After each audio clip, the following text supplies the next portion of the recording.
এবার একটু নজর রাখবো বাংলার খবরে। বাংলা থেকে যে খবর আমরা পাচ্ছি, ফের একবার বিস্ফোরণ, তাও আবার পুজোর প্রাক মুহূর্তে দাঁড়িয়ে বাংলায় বিস্ফোরণ, এবং এই বিস্ফোরণের জেরে এতে করে আহত হয়েছে বেশ কয়েক শ্রমিক এবং তারই মধ্যে মৃত্যুর খবরও সামনে এসেছে, যে ছবি আপনাদের সামনে আমরা তুলে ধরছি। এবং বীরভূমের কয়লা খনিতে এই বিস্ফোরণ ঘটেছে বলে খবর। তদন্তে ইতিমধ্যেই পুলিশ নেমেছে।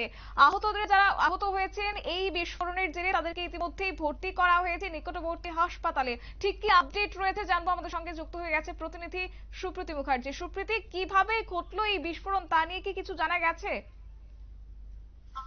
বীরভূমের যে খয়রাসন, সেই খয়রাসন ব্লকের লোকপুর থানার বাদুলিয়া গ্রাম, সেখানে কয়লা খনিতে এক প্রকার বিস্ফোরণ। আর এই বিস্ফোরণের ফলে বর্তমান 7 জন শ্রমিক নিহত হয়েছেন এখনো পর্যন্ত যে খবর পাচ্ছি, তারই সাথে আহত হয়েছেন আরো 10 জন।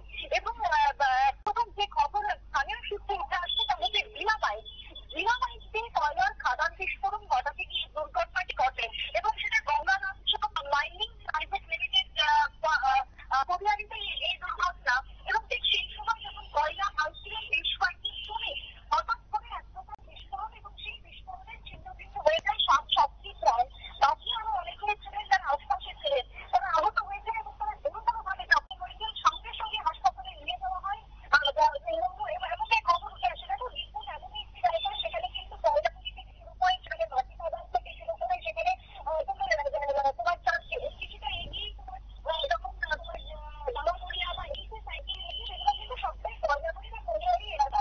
আর সেই এলাকাতে এই যে বিস্ফোরণ, সেটা কিন্তু বারবার হয়ে থাকে এবং সাম্প্রতিককালে বেশ কিছু ঘটনা কিন্তু দাঁড়িয়ে দিয়েছিল। কয়লা খনিতে বিস্ফোরণের খবর কিন্তু বারংবার উঠে এসেছিল। তারই মধ্যে আরো একবার এই ঘটনা গত সপ্তাহে সোনাই যদি বলি, সেখানে বীরভূমের মনসাগড়িয়া গ্রামের কাছেই পাথরঘাটার কাজ করতে গিয়েছিলেন এবং সেখানেও কিন্তু 3জন শ্রমিক প্রাণ হারিয়েছিলেন। তার পাশাপাশি এক প্রকার বলা যায় যে সেটার পাশেই নিচে চাপা পড়ে মৃত্যু হয়েছিল আরো একাধিক শ্রমিকের। বাদুড়িয়ার যে গঙ্গারাজ্য মাইনিং প্রাইভেট লিমিটেড সরিয়ারি, সেখানে কয়লা পাশ থেকে বিস্ফোরণে নিহত হয়েছেন এখন বর্তমানে 7 জন। এমনটাই কিন্তু খবর উঠে আসছে। সোমবার সকালে ঘটনার মৃত্যু, এবং এই মৃত্যুকে কেন্দ্র করে এক প্রকার স্থানীয় জনগণের ব্যাপক চাঞ্চল্য। আহত বেশ কয়েকজন। ইতিমধ্যে ঘটনার স্থান ছেড়ে পালিয়েছেন এক প্রকার জিএমপিএল এর আধিকারিক, এমনটাও কিন্তু খবর উঠে আসছে। তবে চারিদিকে নজর রয়েছে প্রশাসনের। তারপরও এই যে তোমার ঘটনার স্থান থেকে জিএমপিএল এর পালিয়ে যাওয়া আহতদের, সেক্ষেত্রে কতটা পরিষেবা দেওয়া হবে চিকিৎসার ক্ষেত্রে, বা যারা নিহত হয়েছে তাদের পরিবারের সাথে আরও দেখা করেছেন কিনা, এই নিয়েও কিন্তু একটা প্রশ্ন এই মুহূর্তে উঠে আসতে শুরু করেছে। তবে এই ঘটনায় কিন্তু উৎসবের মৌসুমে আরো একবার নতুন করে তোমার উৎসবের মৌসুমে নতুন করে একটা শোক কিন্তু দিয়েছিল বীরভূমের এই ঘটনা কয়লা খনির। একেবারে ধন্যবাদ।